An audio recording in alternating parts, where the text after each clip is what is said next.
Yo, yo, yo, yo, yo, yo! Welcome into a little Sports 56 happy hour. Happy Thirsty Thursday, everybody. It's the beginning of your 48-hour Friday. It's the last hour. If you want to start doing a little morning drinking, if you can't say I did morning drinking, unless you do it now, T-minus 54 minutes till noon, and then it's just normal afternoon. What a beautiful day it is. Tigers got a big win. Grizzlies are in action against New York tomorrow night. Tigers play on Sunday against UAB. You know we're going to talk some hoops today because we got Isaac Simpson joining the program at 11:30. Yeah. I'm fired up about that as well. I hope you are too. Tigers, don't know how I feel about that game last night. I feel $800 better, baby. Oh, why didn't you call me? Would you take him at halftime? Plus 14.5 before. We don't cover those type numbers, sir. The Tigers have only won by double digits once this year. Where was that yesterday, buddy? Yesterday. No. Where was that for my radio show and my listeners? Yesterday, buddy. Oh, I think we ran I know out. I'm driving down the car and I listen to I think we ran out of time. a weird talking foolishness. Okay, then I guess you can blame that on me. Never mind. Never mind. But I also got super big news. Did you hear, Wolo, about the Action News 5 news that we have the Grizzlies? We got 5 games. So the big for news. Free, too. For free. You know the guy that says 4, 3. Yeah, for free. You get it. There you go.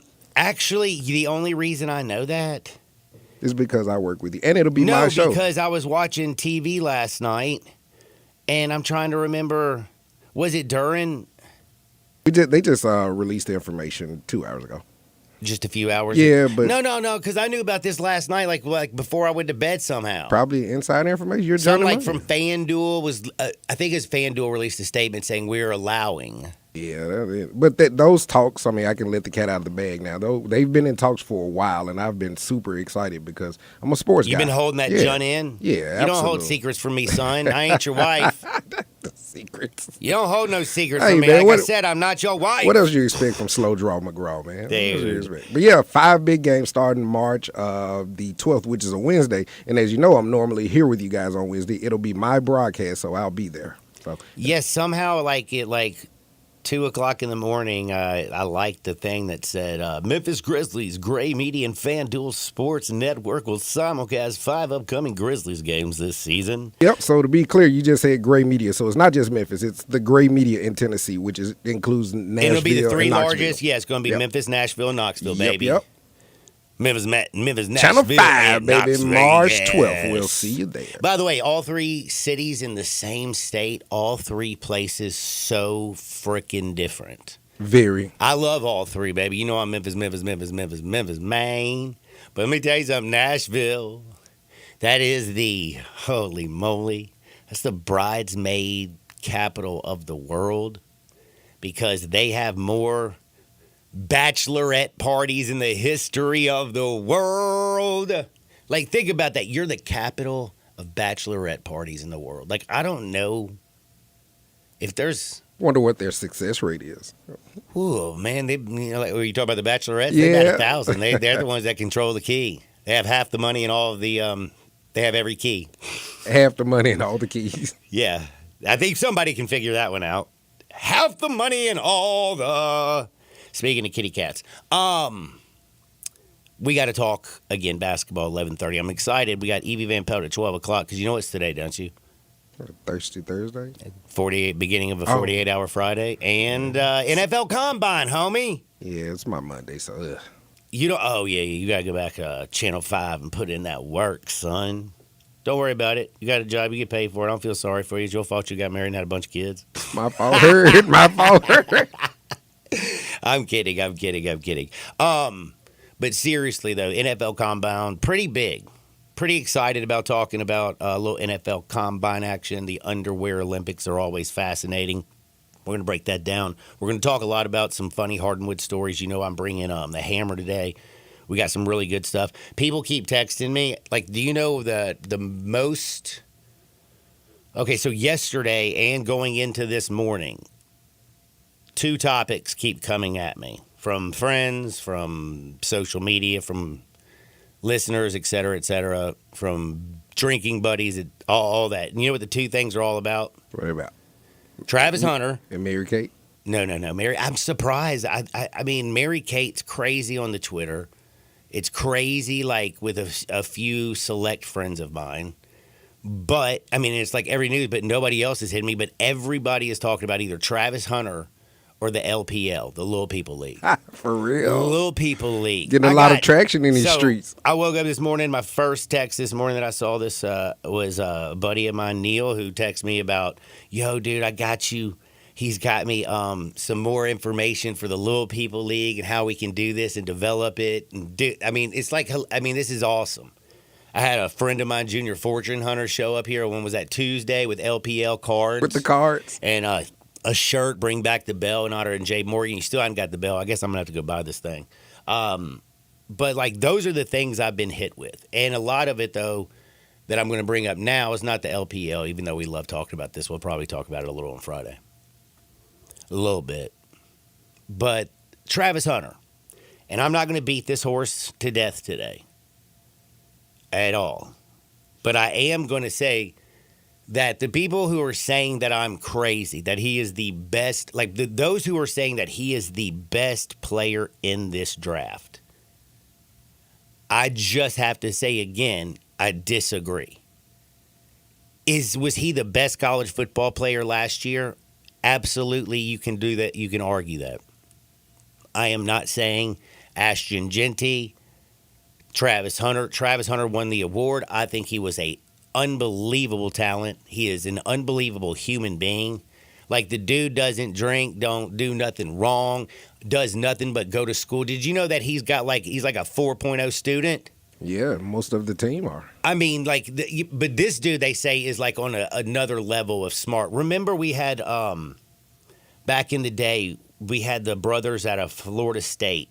And one of them, they were twins. One of them played in the NFL, and the other became a rocket scientist. But he could have played as well. Golly, this is going to drive me crazy. How can I not remember this?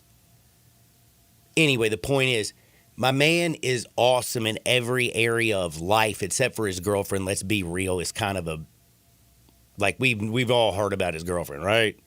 He's sticking with her, though, isn't he? Oh, yeah, very much so. But she's kind of a little bit, like, how do I say this? She's kind of rude. And a little limelight seeker. But he is a awesome human being, and I think he's going to be a damn good NFL pro. Like, I think he's going to be a good pro. I am not sitting here saying that Travis Hunter is not going to make it in the National Football League. What I am saying is, with the Tennessee Titans, the number 1 overall pick, or the Cleveland Browns with the number 2 overall pick, wasting a 1 or 2 pick on either a defensive back, which that's what he's going to be this week. I think that's what he wants to play, but I think a lot of teams want him to be a wide receiver. Who knows if they want him to do both? And again, if you just actually think that he can go play both sides of the ball in the National Football League, I think it's almost a little bit disrespectful to every single athlete that's come before him. Because again, this is not college, and everybody who is in the NFL was great in college. Everybody in the NFL was phenomenal in college. As like Shady McCoy likes to say, college was easy. College was easy. You were like, if you knew if you were that much better than everybody else, you're an NFL talent. College was easy. Not saying that Travis Hunter is not going to, I mean, like, he's going to have to adjust to the NFL game. And again, if you're playing, I mean, you can't play both ways full-time in the NFL. And then if you're doing 25 plays at wide receiver and playing nickel coverage, you're not like on the field at all. It's just a whole weird dynamic to have such a high draft pick used on a guy that you don't even know necessarily what you're going to do. And I look back over history. And we talked about this yesterday, the biggest bust rate in the first round, and I was saying it was 66%. That was according to whatever the hell I was looking at yesterday. According to my chat GP, it's 63%. However, they factor in their bust rate. I know their bust rate was, you don't stay in the league 5 years, you never become an all-pro, yada, yada, yada, yada. Like, first round pick, never become these things. if you're a cornerback, and there's, like Derek Stingley Jr. was drafted third by the Houston Texans. Do I think Derek Stingley is awesome? Absolutely. In fact, I said this year I think he might be the best cornerback in the NFL. We talked about Sauce, who came out of the same draft, and he had the instant success. But Derek Stingley, remember, Jr., he had a little issue, didn't get to play that rookie season because he was injured, and he is a stud. He was chosen third. There was an absolute need there for Houston. And yes, he is awesome. Now, my question is, though, are we saying that Travis Hunter was ever as good a cornerback in college, let alone is going to be a Derek Stingley Jr. in the NFL? Like, do you believe he's going to be Derek Stingley Jr.? You make such a compelling case. No. I do not think he has a chance. One, we're going to see at the combine, and he needs to run a 4.3 40. That is Travis Hunter. He has to hit a 4.3. Right now, his best timed, like, clock to clock done, is in a 4.4 flat, which, by the way, is fast as Cooter Brown. But how many fast people have we seen in the National Football League? Like, are you serious? I mean, do y'all remember, Devontae Walker ran a 4.36, and what has he done? Nothing. You had a Mitchell kid, Donna Mitchell. He ran like a 4.3 flat. What has he done? Nothing. Remember John Ross? Oh, yeah.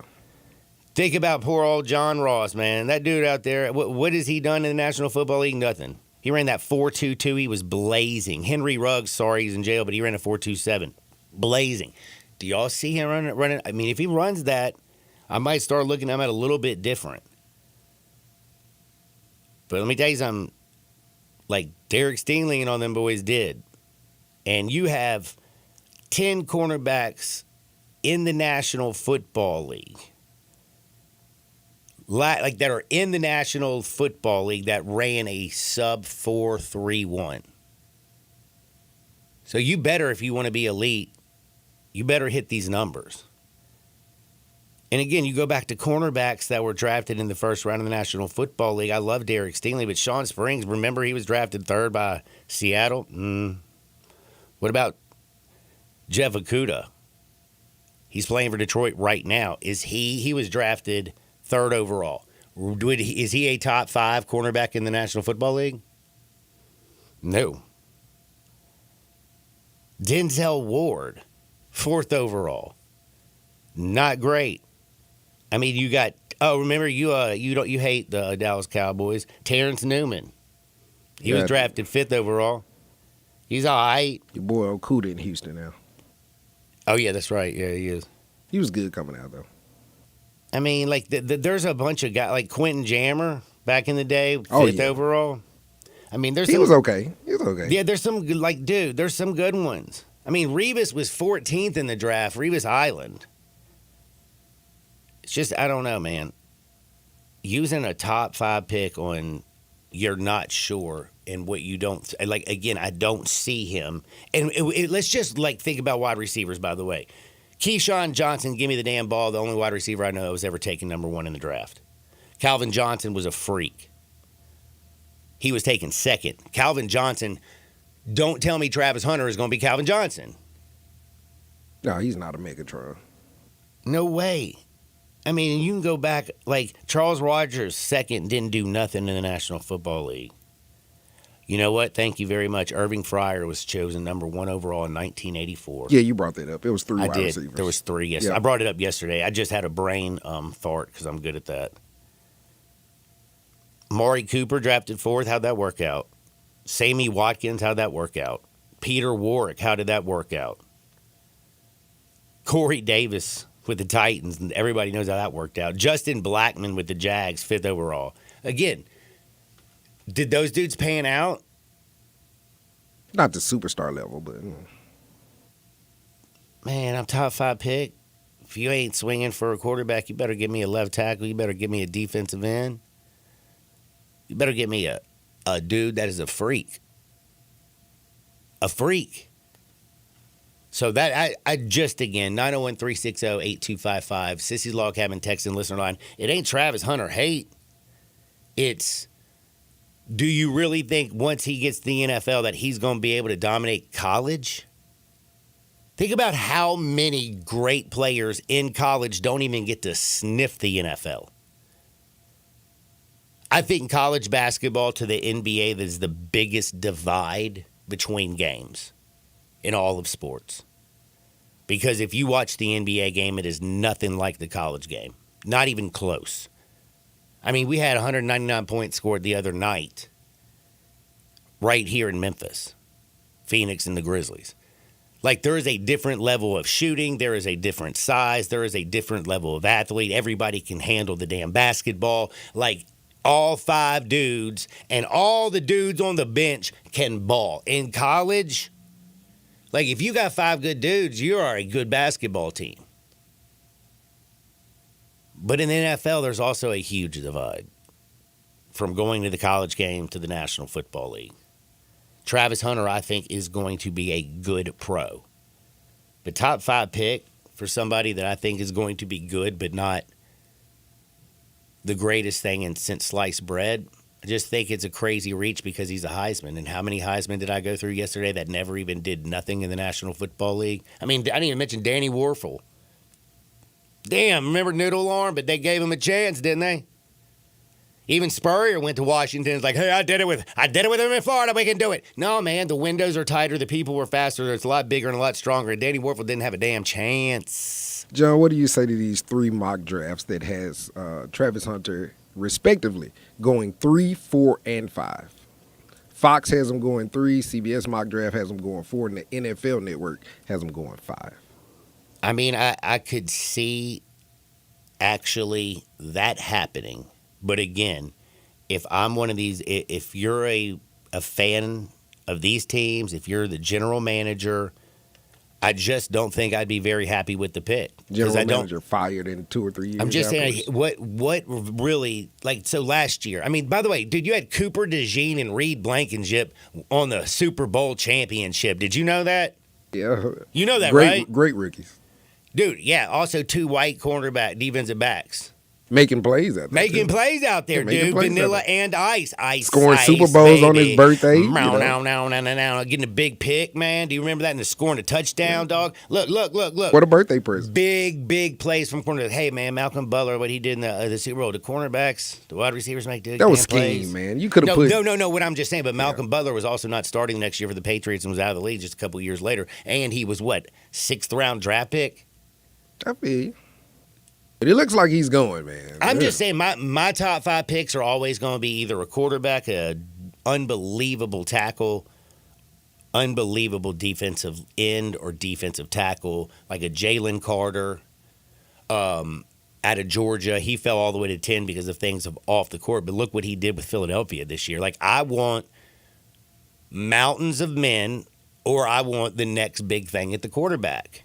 There are so many fast wide receivers and cornerbacks throughout the draft that I can bring in later and be damn good. And again, I like Travis Hunter. He's not Deion Sanders. People keep saying he's next Deion Sanders. Deion Sanders ran a 4.27 and was built different. Had a gear that he could turn on that he did. I mean, Deion Sanders was different. And the other thing is, like, how many times you seen Travis Hunter return a punt? If he's like the best athlete on the field, why aren't you also returning punts? Remember? I mean, Charles Woodson did it. And again, like Devin Hester, you remember how great of a kick returner and punt returner he was? Oh, he also played wide receiver, but guess what he couldn't do in the National Football League? Play wide receiver. They tried, did they not? I mean, you'll love this. the routes that you have to run in the National Football League have to be perfect. Also, I don't think people understand this about the NFL. They run option routes. The defense dictates the route that you run, and you have to be on the same page as the quarterback. Now, do me a favor. If you're also playing defense, how you know you going to be, and if you're only playing 25 plays a game, you really think that you're going to get on the same page of the quarterback and that quarterback's going to know exactly what you're doing? Think about why Tom Brady was so damn successful. Him and his wide receivers worked and worked and worked and worked and worked and worked and worked and worked. How you going to work that much if you splitting up both your time? You can't. So here's some of the weaknesses the NFL has for him. Speaking of Travis Hunter, as a wide receiver, he needs to be committed to blocks to stick him on the perimeter. As a receiver, he snaps. Has snaps where he gets mauled by press coverage. That was the other thing that I forgot to bring up. You gonna have the best cornerbacks in the league getting up in this guy, and they got 5 yards to chuck him and keep him from getting out of his route. Are you sure Travis Hunter is going to be able to get off? Yeah, and that's the knock. Like, on him. Does he have that herky-jerky Tyreek Hill, Stephon Diggs, Marvin Harrison type quick twitch? Because you don't see it. Is he long? Is he athletic? Is he lean? Yes, but do you also are you seeing him going over the middle like Puka Nacua? Oh, no. Is he going to be able to run the go route and go up and get it like a Calvin Johnson? I mean, shoot, Justin Jefferson. Is he going to be able to go up and get it like a A.J. Brown? No. No, he can go get it like a Steve Smith Sr., though. He's not a Steve Smith, man. So what are you talking about, getting somebody's wife in the organization? No, that type of caliber player. Like, there's levels to it. He is not physical like Steve Smith. Steve Smith, by the way, would have fought any person on planet Earth. That was the toughest SOB you ever seen. I guess you just don't remember Steve Smith. Yeah, there is not a lot of little dudes out there. No wonder like he did what he did because, he's ready to fight everybody. I'm already late for a break. So quickly, as a cornerback, he's rarely challenged by NFL caliber talent, and he must prove he can compete against higher weight classes. And by the way, let's also, he played 2 years, remember, at HBCU. Then he went to Colorado. It ain't like he was playing SEC wide receivers. Luther Burden's a better wide receiver right now, in my opinion. He runs a good time at the 40. He's somebody. I mean, he's a big physical wide receiver. I mean, Deontay Johnson, remember how great he was supposed to be coming out of college? What the hell has he done?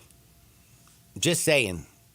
Very, very high chance at a bust rate. And what I mean by a bust rate is if you use a top 5 pick on somebody, don't you expect them to pan out? You expect them to play now and pan out. And especially if they're not a quarterback and you're taking a risk at somebody who's going to be a face of your franchise, and you get a offense or a defensive player that is not a left tackle or a defensive end or a DT that's a super stud. Like, I mean, Ndamukong Suh, Aaron Donalds, like, if it's not like a game-wrecking type of player. And again, we have so many little fast dudes. I mean, did you see what Shakur did in Buffalo this year with Josh Allen? Well, Khalil just got a deal. Khalil, by the way, why did he do that? Practice, and was on the same page with Josh Allen. Same page. I just don't think you can split your time up and be one with the quarterback. Call me crazy. But again, I've watched the NFL for a long time. This is pro freaking football. This ain't college. I got to give you these. AFC executive says he's a lot more valuable as a cornerback who plays 8 to 10 snaps as a wide receiver. And an NFC personnel director says he's comparable to last year's big three of Neighbors, Harrison, and Odunze, in my opinion. What did Odunze really do last year as the 9th overall pick? But those are some big shoes. He's talking about Neighbors and Harrison. Rome Odunze is like 6'4", bigger, stronger, faster. He like DK Metcalf size. You know what I'm saying? I don't know what that guy is talking about. I'm just saying, again, you going to take a top 5 pick and you going to give him 25 plays, 10, what'd you say, 8 to 10 plays on offense? Woo! Yeah, one AFC executive. You're really going to build a great rapport with your quarterback doing 8 to 10 plays a week and practicing with him half the damn time. And you're going to be the best cornerback. You're going to be going up against the best wide receivers in the world. And you know what? Spending half your time just studying them. I mean, you going to spend half your time in the defense? You know, like they have these rooms that are separate. You ever been to an NFL facility? Like the offense and the defense are not together at the same time. In fact, usually position groups, they all come together for certain parts of their meetings and stuff. But yeah, defensive dudes are in one room, offensive dudes are in another room. They're studying film, they're going over plays, they're talking to this, do. So you're going to spend half your time in one room, half your time in the other room, and you think you're going to be a master of either? Bro, it's just like any dude who's got two chicks. You ain't giving that either one of them your full attention. And you ain't serving either one of them right. You doing them both wrong. You can't do an NFL franchise wrong like that by giving you half the time to the defense and half the time to the offense.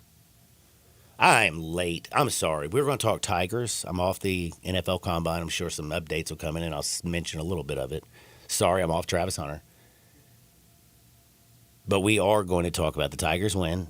I mean, the season's like right around, March is coming hard and fast. March is Saturday, sir. Woo! We didn't even talk. I can't wait to talk about the college action that we saw last night. I mean, like, damn, dude. It was a score fest. Auburn was so nasty.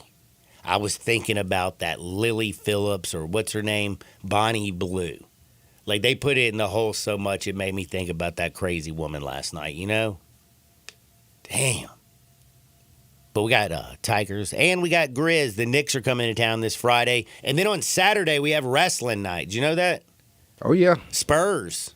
Wrestling night. Man landing in the ring. Man, we got all kinds of good stuff going. Hey, it's a 48-hour Friday. It's a Thursday. It's always brought to you by the best, and that's Tito's Handmade Vodka. Don't you dare touch that dial. Isaac Simpson's next. Sports 56, 98.5 FM. We are real sports talk. Sports 56 WHBQ. Available on your radio dial at 560 AM and 98.5 FM, as well as around the world online at sports56whbq.com. Take us with you everywhere by downloading the Sports 56 app. And at home, just say, Alexa, play Sports 56. Stay tuned in. Sports 56 and 95 FM. Latest taco shop would like to recognize and salute all of our veterans and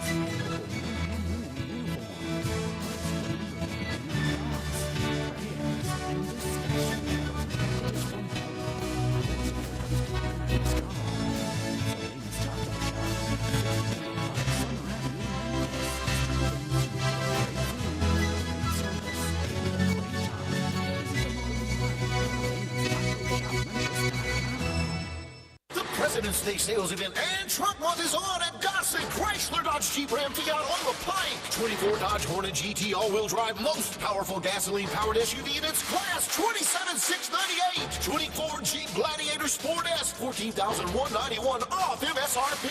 Solid front and rear axles, best-in-class ground clearance, and best-in-class 7,700 pounds towing capacity compared to the Tacoma 6,500 pounds, and the only truck with a removable roof and doors. And 25 Ram 1500 Laramie Crew Cab versus Ford F-150. Multifunction tailgate and Ram box storage system that F-150 doesn't offer. $13,319 off MSRP. So drive past the rest and come to the best. Gossett Chrysler Jeep Dodge Ram Fiat online. GossettMotorCars.net. If you want it, we got it at Gossett Motor Cars. 106,204, MSRP 56,265, 1500, SN 64,771, MSRP 67,265, Hornet TR3A 42,215, MSRP 35,835, includes all rebates and incentives, PF 895, excludes stock title license, see dealer for complete details, offer valid through end of the month with approved credit, dealer stock only. Our daughter Jessie loves playing detective. A clue.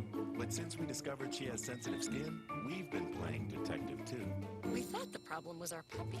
But it was actually our old detergent. Aha. So we switched to Tide Free and Gentle. Tide Free and Gentle provides an excellent Tide clean, and it doesn't leave behind irritating residues like dyes or perfume. It's gentle on your skin. Case closed. If it's got to be clean, it's got to be Tide Free and Gentle. I'm so excited. I had a feeling you'd be excited. That doesn't even begin to describe how I feel about the new Central Barbecue location on Central. Well, technically, it's the same location. Same location, but a very different Central Barbecue on Central. I get what you're saying, but I don't want to confuse people. The new Central Barbecue location on Central is the same place as the old Central Barbecue on Central. But it's so much more. It's big, for one thing. It is a whole lot bigger. Well, I mean, I think it has to be. Because everybody in Memphis is going to be flocking to the new Central Barbecue location on Central. Where the old Central Barbecue on Central used to be. Details. Tiger Nation, Memphis women's basketball is back in action at the El Marone Fieldhouse Saturday, March 1st at 2 o'clock when the Tigers welcome the Tulsa Golden Hurricane to the 901. Prior to the game, we will honor our senior class, and at halftime, we will recognize the legendary career of Tamika Whitmore by retiring her jersey. It's time to stand up, Memphis, and cheer on your Tigers in their final home game of the season. Be sure to get your tickets now at GoTigersGo.com. All the wisdom of the universe is in these Now back to Sports 56 Happy Hour on Sports 56 and 98.5 FM. Here once again, Johnny Radio.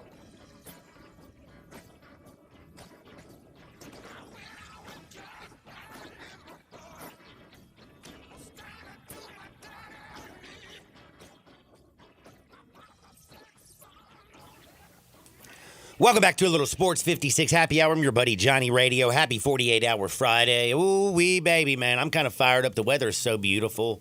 You know what, man? If you're ready to do a little lunch, head on over to Summer and Graham to Los Cabos, where the flavors of Mexico are going to melt in your mouth. They got $5.50 premium shots of tequila all day long, all day strong. If you're ready to start your Friday off the right way, they got a full bar. They got Tito's back there. You know that. They got TVs everywhere. And they got lunch specials from 10 a.m. to 3 p.m. daily.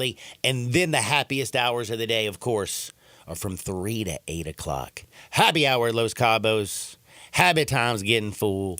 And happy times getting them premium shots of tequila all day long for just $5.50. Head over to Los Cabos. Where's my homie Isaac Simpson? Yo, what up, Isaac? Man, what's going on, Johnny? How are you? Man, you know I'm doing good. The weather's beautiful. You got to be feeling good. Baseball's around the corner. March is just creeping up on us. The madness is about to be here. The NBA playoffs are coming up. Like, I'm pretty damn excited, Isaac. I was going to say, speaking of baseball, my White Sox have picked up just where they left off last season. The only winless team in spring training right now. So I'm super excited about that. Isaac, I feel like sometimes you're a masochist. You like the Cowboys and the White Sox. Yeah, it's a little bit of torture, but that's it comes with the territory. You know, we had a good game last night down at FedEx Forum, especially if you took Rice and the points. You covered. If you're a Tiger fan, they got the dub, and that's really all that really kind of matters right now as they close out this American play. But is there really much to take away other than, they dominated in the paint. Dane Danger looked really, really good. PJ Haggerty's causing me, I'm getting a little bit worried because now it feels like the refs basically all throughout the conference are now kind of not calling those fouls because they feel like he's constantly exaggerating them. I might be crazy, but at least that's what I'm seeing. Tell me a little bit about what I'm supposed to feel and how are Tiger fans supposed to feel after what they witnessed against Rice. Yeah, man, they almost came back and backdoor covered that thing. I think that they could close at 13.5. They got it up to 12, man. One more bucket, they would have covered. But, I don't think there's a lot to take out of it. I think we've just kind of seen the same song and dance pretty much all year. I think just the reason why these games are so close is they just don't take them seriously. I truly believe it. People are like, oh, well, they're struggling with these teams. What do you think is going to happen when they get tournament and they start playing real teams? I think if you threw a Duke or any program, big program outside of the AAC in front of them, I think they would perform. I think a lot of this just has to do with they just simply don't get up for these teams. You think they'd learn their lesson by now? I mean, when they played down at Rice, they had like a 10-point lead with 3 minutes to go and they got down to 1. So you're thinking, okay, they should take these seriously. But I think that's just what it is. I think they just can't get up for these teams. But I think last night, I think the P.J. Haggerty thing is definitely concerning, and I've talked about that throughout the week, especially you thinking about a big game coming up on Sunday down in Birmingham. That place is going to be rocking down there at Bartow Arena, and a lot of times the crowd and being on the road kind of influences the referees into some calls at times, and he's not getting calls. I can see that being a bad thing because that's part of his game. I mean, he's used to – after last year, the only person that went to the line more than him was Zach Edey. And we know how much Zach Edey went to the line, so that shows you how much he gets to the line early in the year. And non-con especially, he was getting to the line. And here lately, he's going to the hole, and they're giving a John Morant treatment. We're seeing kind of the same thing with the Grizzlies, with John not getting a lot of calls. And I think it's very similar. Just seems like the referees have decided, okay, well, we know he. You got to knock him to the floor now. Yeah, we're not. He tries to exaggerate this contact when he's going to the basket. So we're just not going to call it. And I think teams are kind of figuring that out, and they're being super physical with him when he's going to the basket. And last night, I could feel his frustration. He got that text and it was warranted because, I mean, the guy slapped him just clear across the arm on that play, and several times, man, he's just going down there and getting killed, and they're not calling anything. So that's definitely something to watch kind of for. like that. Just like I hate the way, like that. Just like because I mean, him getting to the free throw line is one of his secret weapons. You know, like he's like James Harden in that aspect. He gets to the line, but damn, if they're not going to call it, like, do you just like if you're Penny and you're talking to PJ, just say you just now have to go strong to the hoop every time, try to put it in. And don't exactly just finish out the play, or is this just something that's innately in him and he can't even help it? Yeah, I think it's the latter because I think he's so used to getting in there and drawing those fouls. I mean, like you said, that's a major part of his game. I mean, you look at his score. I mean, that's what he does, man. He gets in there and gets to the free throw line, and with not getting still end up with 21 points. He also had 9 free throw attempts last night, but he should have 7 or 9. He didn't have any of the game before that. Yeah, but again, it was like there was probably he should have had about 15. Yeah, he probably should have had 20. Yeah, 20. I mean, like it was definitely different. But man, I don't know, man. And Dane Danger, though, by the way, after the shocker from the Shockers, he is really put it together. Like, I mean, I know that his comments after the game on Sunday kind of, you know, like I caught that and was like, damn, man, you know, because we were screaming, at least I was screaming in the television watching the Wichita State game, screaming, is Dane injured or something? Like, why the hell are they not playing him? But then to hear him talk about how he watched the film over 3 different times outside of with the team by himself, seeing everything that he was doing wrong, he put it all, the onus all on himself, gave Penny tons of praise. Said that he knows he's trying to help him, make him successful. And then the next thing you know, the last 2 games, I think he was the best player on the court. Yeah, I don't think there's any question, man. Monster game last night, man. 25-10, couple efficient of steals, too, 3 baby. blocks. I mean, he's just doing crazy stuff. And, I mean, he looked like one of the best bigs in the country. I mean, he looked like a guy that could possibly play at the next level. On Monday night at the Penny Hardaway radio show, he kind of revealed something. He said he has another year left. Now, I think it would take a waiver. Yeah, well, I was going to say he's going to have to, because he wasn't, from everything that I've understood, and by the way, this is all straight from Jason Munz. It ain't like I did no research. I was just listening to Wolo and Munz and reading his Twitter. He wasn't, when he was at Baylor, he wasn't eligible to play. So, like, that's the thing that makes me nervous about this whole situation because, I mean, the simple fact if you weren't, he would get that extra year for COVID 100%, but he wasn't eligible, which. And then, you know, when it comes to the NCAA, they don't Memphis, like Memphis anyway.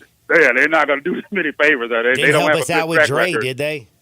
No, they don't have a good track record when it comes to these waivers. So I wouldn't be too excited about that. But the fact that he even said that leads me to believe that maybe he might be attempting to try to come back. Because he even said that coming to Memphis was the best decision of his life. Yep. He said that Penny Hardaway, he knew coming here that Penny was a guy that could work with him one-on-one, like, knew the game, and that a lot of coaches can't actually get on the court and work with you the same way Penny has done because he's done it. I mean, he's been there, and he said that's been a big part of his development. He gives Penny a lot of credit for that. So, I mean, that would be great, man, if you could have a guy like that back because kind of now in this era of NIL and everything like that, it's pretty much a brand-new team every year, so to have a major piece like that back next year, that would be crazy. But I wouldn't, if I was Tiger fans, I wouldn't hold my breath on that one. But another positive last night, Nick Jourdain, probably his best game of the season, with 19 points, 9 rebounds, a couple blocks last night, man. He was really big for his team last night, man, getting offensive rebounds, some key offensive rebounds, and putbacks, getting to the free throw line. If you could get that Nick Jourdain, I think that really helps his team. And another guy, Demarion Yates, who the last couple games has been getting minutes. I think Penny might have found something. It looked like this kid probably should have been playing a little bit before now. And this team needs depth. So if you can just another body that you could throw out there that could actually give you at least a little bit of production, I think is a positive. And he looks like he can play a little bit. Man. Nick Jourdain, by the way, like you said, like did you hear how much, I guess you would say, grief I've given him this season at all? No, baby, you and me both. I mean, because he has really struggled, and to be that senior, the only guy that returned on his team, is the way he was playing early in the season. It just didn't make a lot of sense to me because it looked like he regressed. He was better last year than he's played for most of this year, but it was really good to see him finally kind of break out last night. I mean, he's had a couple spots here and there, but last night, I think, is probably the most complete game that he's put together this season, man. Like I said, if he can play like that on a consistent basis, I think that kind of changes some things for this team and also helps you as far as depth in your front court. You don't have to necessarily try to play Dane and Musa at the same time, because Musa kind of he only had a couple points last night. Didn't even get a rebound. He only played 13 minutes last night, and I think that was solely due to how well Nick Jourdain was playing. You couldn't really take him off the floor. I didn't think I'd ever hear anybody say that this year. So I'm feeling pretty good. No, is there any chance? Is it because, let's be honest, Rice is terrible, like terrible, or is it is Nick Jourdain finally starting to find a little bit of confidence in his game again? I mean, he looked confident. Now, Rice, no doubt, Rice is terrible. Like, let's not get that twisted. But he does seem to be a lot more confident. At least he did last night. Hallelujah. So you just hope that something continues, because they're going to need all hands on deck, man. 'Cause they got a huge one coming up on Sunday. I mean, that's the only opportunity they have left to really do anything resume wise. That would be a quad 2 game. So if they were able to get that one should help a little bit. I mean, none of these other 2 games that they have, UTSA and South Florida, that's not going to do anything for you unless you lose, and then that's a whole nother ordeal. They definitely can't drop another one. If they drop another one, they're going to punt it. They might be a 9 or 10 seed at that point. So that would be an absolute freaking disaster. But I can tell you one thing: Andy Kennedy is going to be coming hard. You know who he is. You know what he wants to do. He don't play no games. He's no nonsense. And the way that Memphis embarrassed them the last time, like, I feel like this is going to be a war. And plus, I was 100%. I don't remember if it was you. I think I was talking to you, and I was like, man, PJ Haggerty, hands down, ain't nobody close. I don't want to hear anything about Mashburn. I don't want to hear this. I don't want to hear nothing. He's the best player in the conference. It's not even close. And then I've watched a few of these UAB games of late, and I will tell you, that what's his little name? He's got that weird name. Now I can't even think of his name. Lindenborg. My God, he's so much better. Yeah. Like, he got so dominated by Dane Danger in that first match. That's what I fear. Like, that's one of my fears on Sunday. They've kind of gone some jabs back and forth through social media. After the game last night, the first thing Danger said when he came in the room was, "Don't ask me about Lindenborg," kind of joking about it. But they kind of gone back and forth on social media, and Lindenborg basically told him, "Well, I'll see you in Birmingham." So he's going to be fired up for that one. There's no question about it, man. So Dane better be ready, because they're going to be fired up and ready to go. I'm sure they got stuff on the bulletin board. I mean, this is Super Bowl. Like out there, they're probably going to play their best game of the year. So Memphis is going to have to be ready. But yeah, man, Lindenborg is a legit player. I mean, he's showing up on draft boards. I mean, they got him going early second, but he's a legit NBA player, man. Can really rebound. He's leading his team in points, rebounds, assists, and field goal percentage. I mean, like he is UAB. I mean, the only other person doing that I can think of is Cooper Flagg over at Duke. He's pretty damn ridiculous. But I mean, that's like you said. But before I get in, to interrupt you, I just kind of curious. Like, they've been going back and forth a little bit. Danger did dominate. Yeah, because Lindenborg didn't do much at all in that game. That's one of the most. Watching UAB since he kind of is taking that step, that's one of the only game I've ever watched where he was really not a huge factor. I mean, Danger just dominated him. It wasn't even close in that matchup. So that's why I kind of fear that he's gonna kind of have a bounce back game on Sunday. So again, man, Danger better be ready. I mean, this is going to be a tough game. I was there for the game last year as well. Down there, man. It's going to be absolutely crazy. The atmosphere is going to be electric. It's going to be a lot of fun. The other thing, though, is the great thing about this is, like, I do feel like, Dane has also really got his game polished. Yaxel Lindenborg's got his game polished. I think, like, that's going to be basically the matchup. Which one of these bigs is going to impose their will?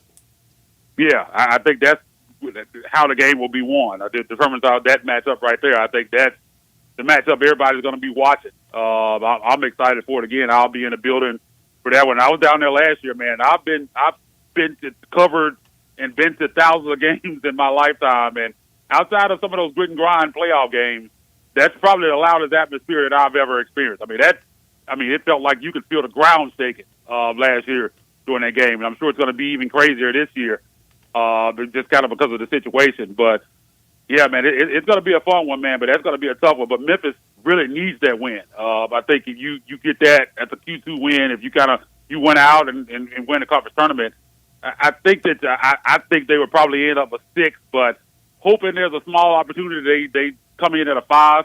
I think they're still in right now, a high 6, low 5. I think it's kind of what you're looking at, but I think they have to win out to do that, and they definitely need this Q2 win to make that possible. Man.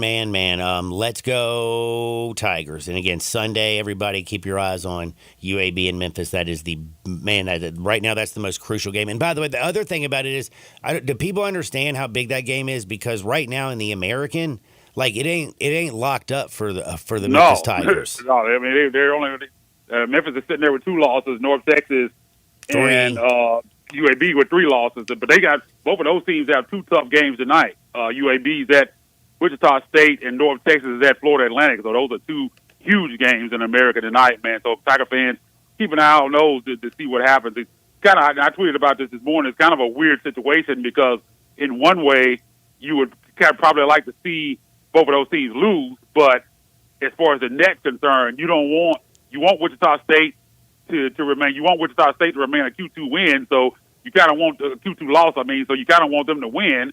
But then if UAB loses a game, then that game you might end up Sunday UAB might end up in a Q3. Mm-hmm. Yeah, so that's a weird situation depending on how you look at it. By the way, did you look? The Wichita State, by the way, is a 1.5 point favorite over UAB, and I'm going to tell you right now. I know Wichita State's won 6 games in a row. They're, quote, the hottest team in the American. I don't think UAB is going to be looking ahead at Memphis, on Thursday night, because I would feel like UAB knows that they have to win if they want a chance to win a share of the American Conference, regular season title. I'm leaning UAB. You watched a little more of this than me. You think I'm crazy? Yeah, but I mean, they definitely need that game, UAB and North Texas, because if either one of them, either one of them lose, they're pretty much out as far as competing for their number 1 seed. Because I don't think there's any chance Memphis loses 2 more games. No, I mean, by the way, did you know that I just now realized this? Wichita State at home against UAB, 1.5 point favorite. Florida Atlantic at home, who the Tigers just railed, is a 1.5 point favorite over North Texas. You got Wichita State 7-7. You got Florida Atlantic 8-6. While North Texas and UAB are both fighting for first place in the American, both sitting there at 11-3. These are some wild lines. If I had to pick, I think Florida Atlantic gets the win over North Texas, and I'm with you. I think UAB finds a way to win that game. I think if I had to pick, that's what I would pick right now. He is Isaac Simpson, and I'm always going to go with your picks because I like those as well. Grizzlies. They got a busy weekend, man. You got the Knicks, the Knicks are so mortally wounded, it's not even funny. I feel like the Grizzlies could mop the floor with them. And then you look over here on Sunday, the Spurs come to town. Victor Wembanyama, of course, is out for the rest of the season with, the blood clot in his shoulder. Like, this should be a Grizzlies party Friday and Saturday night, right?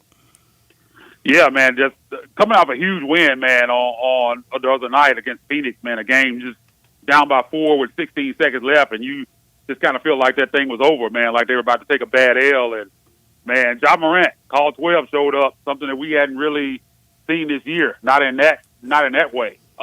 It's like Stella got a groove back when he saw that. Man, I mean, he did the call 12 sign. I was like, man, we're back, because we hadn't really seen that this year, and it looks like he was having fun. But recently, just all year pretty much, it's like he's been miserable out there, and he looked like himself, man. Closed that game, hit the big 3, then hit the shot, got fouled on that shot, by the way, man. By Bradley Beal. I don't know how that wasn't and one. The game should have been ended there if he knocked down a free throw, but they were able to pull that out, man. Crazy play, found Jalen Wells under the basket for that dunk in overtime, just took over the game, man. After struggling, and I love what he had to say after the game. He basically said he knew that he was struggling, but he just had to push through. He knew what his team needed him. He had to come through, man. That's exactly what he did, because he had been struggling. I think he was like something crazy, like 0-10 or something at one point in that game, man. He was really able to come back and finish it for him. So hopefully he's kind of found himself, and that's what we get, because that's what they're going to need, man. I know they're 2 seed right now, but if Ja's not playing at the level that we we've seen him play in the past, man, they're not going to be able to do anything in the playoffs. That's just simple. I mean, I know what Jaren is doing, and it's been fantastic. But in order for them to advance in the playoffs, they're going to need Ja Morant to be Ja Morant. And we saw that at the end of that game, man. So hopefully that's something they can carry over. Man, when you got your three studs, Desmond Bain, Jaren Jackson Jr., and, of course, also Ja Morant, all scoring 25 or more points. You had a Ja with 29, Tripp had 28, and Bain had 25. That's when they're at their best, when all three of those guys are giving it to them. Jalen Wells, like you said, kicked in, was 5 for 7 from that three-point line that night with 19 points. Like, if you got 12 going, and if Edey gives you a little bit, if Brandon Clark and Santi can hold down, that other position, man, like, the Grizzlies are kind of scary. I think people are just kind of sleeping on them this year. I told you about the odds, right, for BetMGM. They had the Lakers. They had as a better percentage. They had I saw that. I was like, damn. They had 9 teams that had. Yeah. Here it is. Yeah. So they have the Boston Celtics, Oklahoma City, the Cleveland Cavaliers, the New York Knicks, the Denver Nuggets, the Los Angeles Lakers, and the Milwaukee Bucks all have a better chance, they say, to win the NBA Finals than the Grizzlies. They have the Grizzlies at 8th. Yeah, that's great, especially I see Milwaukee. I think I would put the Grizzlies probably equivalent with the Knicks. I definitely wouldn't have Milwaukee or Lakers in front of them. That's crazy, man. I don't know why people it's always been like that, though. They always sleep on the Grizzlies. No matter how good they are, people will always look at them with skepticism versus some other teams. They'll give other teams the benefit of the doubt. They never give the Grizzlies that kind of grace. I've never understood that. But, yeah, man, if all those guys are going, man, they can go out and compete with anybody. And you talk about the role players, that's another thing that was so great about that win against Phoenix, because it was a great team win. You had Sonny contributing. You had Luke Kennard coming in, knocking out some shots. Brandon Clark had a good game. Big tip in there that was huge there late in the game. Just everybody contributing in that game, man. It was just fun to see that. They didn't play well for 3 quarters, but late in that fourth, man, and in the fourth quarter, you just had everybody just kind of come together, and Ja closed the game, got to overtime, man, and they just showed up, man, and executed the way they needed to pull it out. So that would have been a good loss, especially with Denver. You trying to continue to stiff arm them. They're right there with you, man. You can't lose games that you're favored in. Like, you gotta win those. So you got a lot of games that's going to be tough. You got Knicks coming up. You got Oklahoma City coming up. Dude, I'm so scared of Oklahoma City. I mean, I know I watched the Minnesota Timberwolves make the most crazy comeback down by 24 with 10 minutes left in the game. Craziest thing I've ever seen. But when Oklahoma City's, like, involved in the game, you can't stop them. Yeah, because you've seen a lot of games lately where they'll be 17 points down and don't even care, and then they the next thing you know, they win by 15. It's like crazy how they can just turn it on like that and win games. Because they were losing last night to Brooklyn in the fourth quarter. And I think they ended up winning that game by double digits. So that's how they can just turn it on a dime, man. When they decide they want to play, there's not much you can do with it because they can really lock you up defensively. Damn. I mean, they're the best defensive team in the league, and it's just nasty when they really decide to lock in. Man, I'm telling you, I could talk all day with you, but our time has come and gone on this 48-hour Friday, this Thirsty Thursday. You know I've been talking with Isaac Simpson. Follow him at IsaacW_NBA. Always listen to him right here on Thursday. Everything in your life beautiful as this weather? Man, I can't complain, man. I can't complain. Hey, Isaac, thank you so much. Be blessed, and we'll do it again next time. Hey, Isaac, don't go yet. John, ask him about Travis Hunter. What do you think about Travis Hunter? Here's what I'm going to tell you, by the way. Just so you know, I'm going to preface this. I think he will go 4 to the New England Patriots because they need a wide receiver and they need a cornerback. Gotcha. I think, realistically, the Browns, if they're going to get rid of Myles Garrett, they get Abdul Carter. I think the Titans take Cam Ward, and I think the Giants will pick up Shedeur Sanders. I'm just saying, people are saying he should be the first pick in the draft. I think that's crazy because I don't think you can be. He ain't the best wide receiver in the draft. He ain't the best cornerback in the draft. If you're going to take him that high, I don't think he's going to turn into a Derek Stingley, and I don't think he's going to be Isaac, is he a top 5 draft pick? Speaking of Travis Hunter. He will be. He'll go 4 to the Patriots. Yeah, he will be. I'm not as high on him as some other people are, but he's going top 5, though. Dude, thank you. So you're not as high on him like me, right?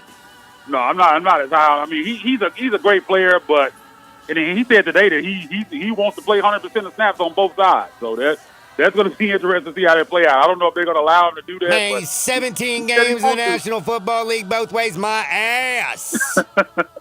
Hey, Isaac, thanks for your time, man. Be blessed, homie. We'll do it again next Thursday. Man, we'll do. Talk to you guys next week. That's my buddy, Isaac. I'm late for a break. I get to talk to Evie Van Pelt. She is the founder, publisher of The Rebel Walk, your number one source for all things Ole Miss sports information. She's next. And guess what else? Los Cabos, baby. Till 3 o'clock.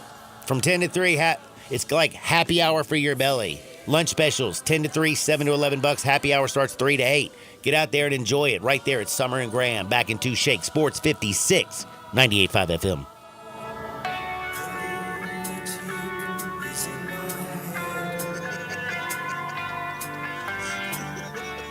Shack and the Lowe's parking lot on Summer just keeps getting bigger and better. Bigger because now there's a second Elwood Shack at 4040 Park across from the University of Memphis. And better because you can get breakfast every day at both Elwoods. There's the barbecue breakfast burrito, either beef brisket or pork shoulder, and pancake biscuits made fresh daily. Real house-made pancakes, apple and bacon, French toast, and more. And the new Elwoods even has a real coffee bar serving fresh roasted J. Brooks coffee. Elwood Shack, now in 2 locations and open every day for you.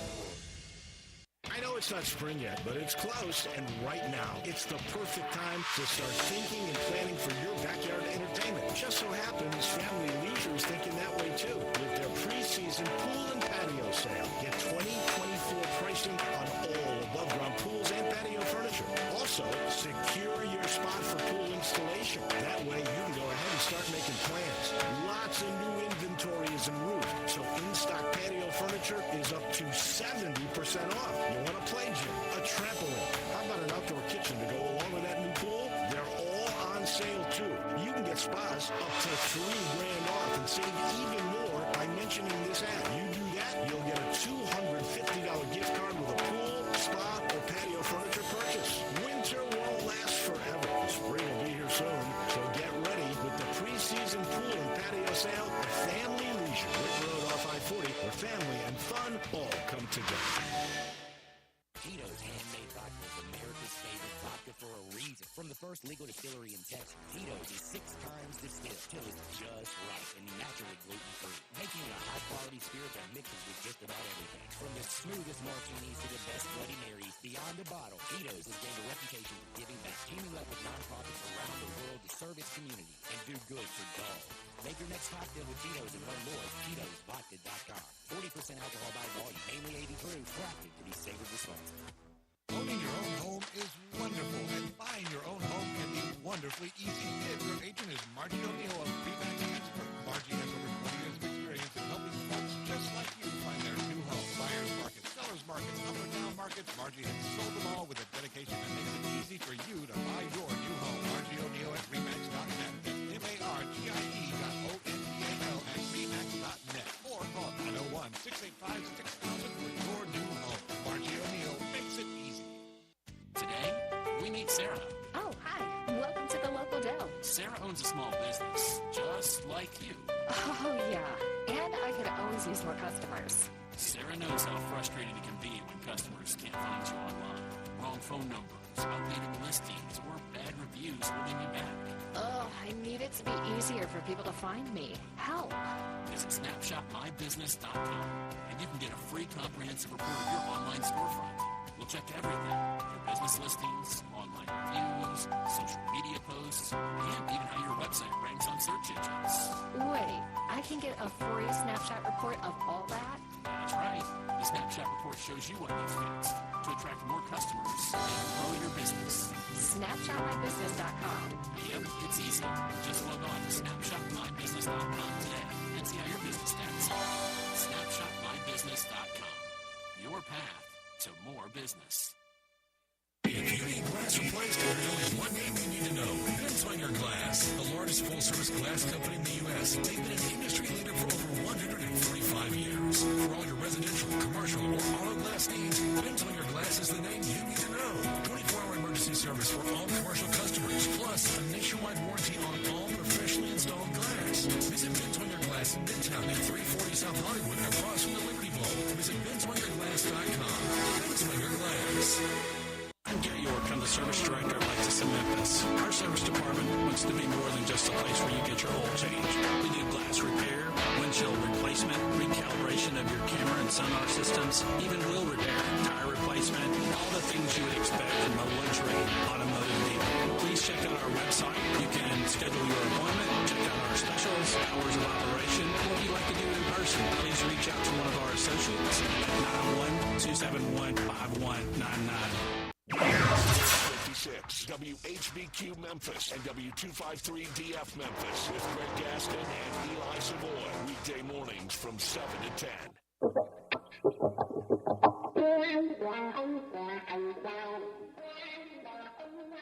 That was one of those things. When things get too heavy, just call me helium. Now, back to Sports 56 Happy Hour on Sports 56 and 98.5 FM. This hour is brought to you by Tito's Vodka. Here once again, Johnny Radio.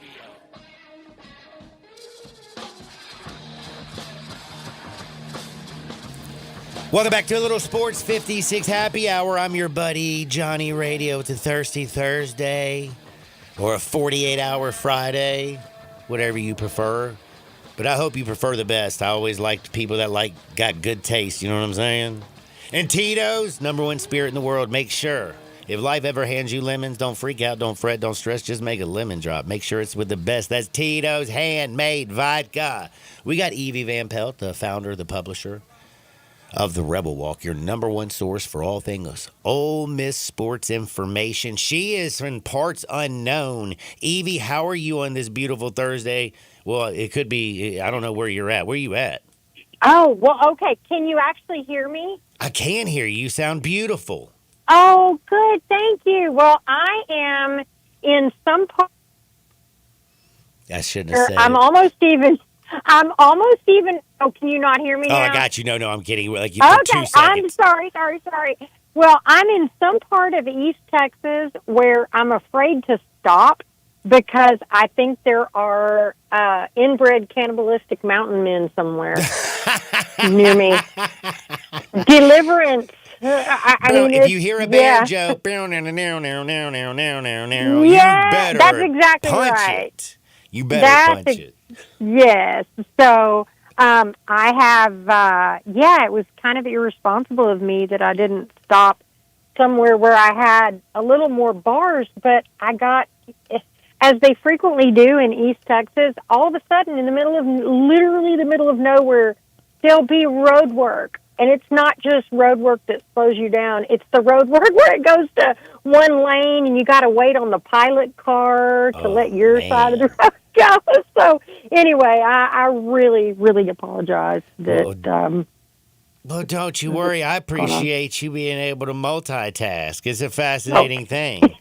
Now, we got a bunch of guys out there right now getting ready for the NFL Combine. I know everybody over at the Rebel Walk, y'all got the Combine tracker up there that's keeping everybody up to date with the Ole Miss Rebels. I don't know if I've ever seen that. That's awesome.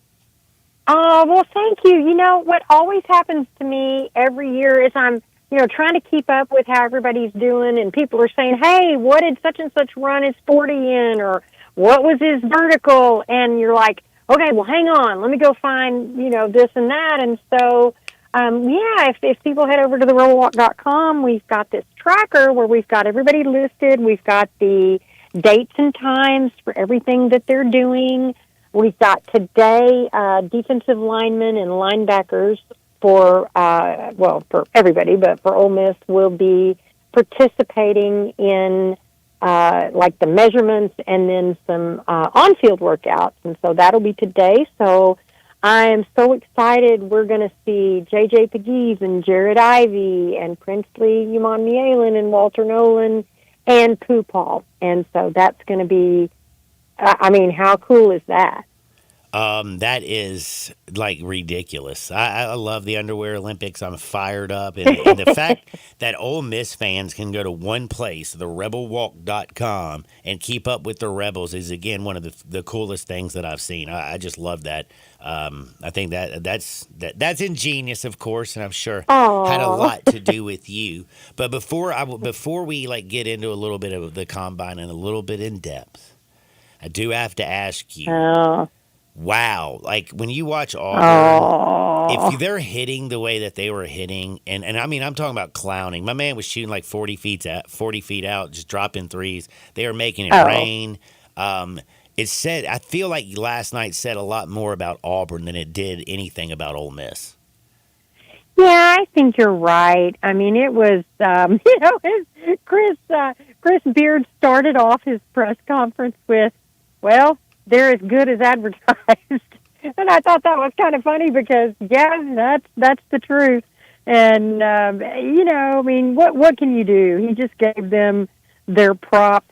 And, he said, if you had told me before the game that we could get close to 80 points, that we were going to shoot close to 50% from the field, make some threes right around mid-30s, and get to the free throw line more equal to Auburn, and have 10 or fewer turnovers, he said, I might not have predicted that we were going to win the game, but I would have predicted we'd have a chance to win the game. So, that I think is a testament to Auburn and how strong they are. Yeah, and it just has you thinking about, because one of the things I was talking about this week, that if Alabama, because of mathematics, Nate Oates, I love his style, it's either a layup or it's a three-pointer. It is fast, and also if he doesn't get the dead gum layup, maybe you're getting fouled, you're going to the free throw line.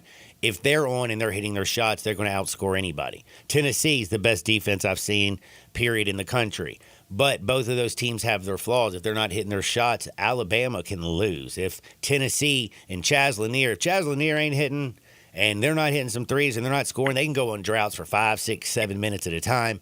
They are in some deep trouble. But when I look at Auburn, well, they defend well. They shoot the three well. They get to the rack well. I mean, they shot 60% from the field last night. They shot 53% from the three-point line, hit 82% of their free throws. Like they had. Oh, by the way, they also, I think, are the best passing team, and they share the basketball better than anybody. They had 20 assists last night, and the other thing about Bruce Pearl teams, like they never let up, even in the final 2 minutes of the game. I'm like, stop, y'all are murdering people. And like with 22 seconds left in the shot clock, my man's shooting three-pointers. I'm like, stop. I know. It just, I mean, they're going to be hard to beat. That's what I'm saying. I feel like, man, they look ruthless. Yeah, I mean, they really do. And it's funny, it's interesting. Beard talked about Broome yesterday, and he was asked, kind of what makes him so difficult to guard. How do you game plan for somebody like that?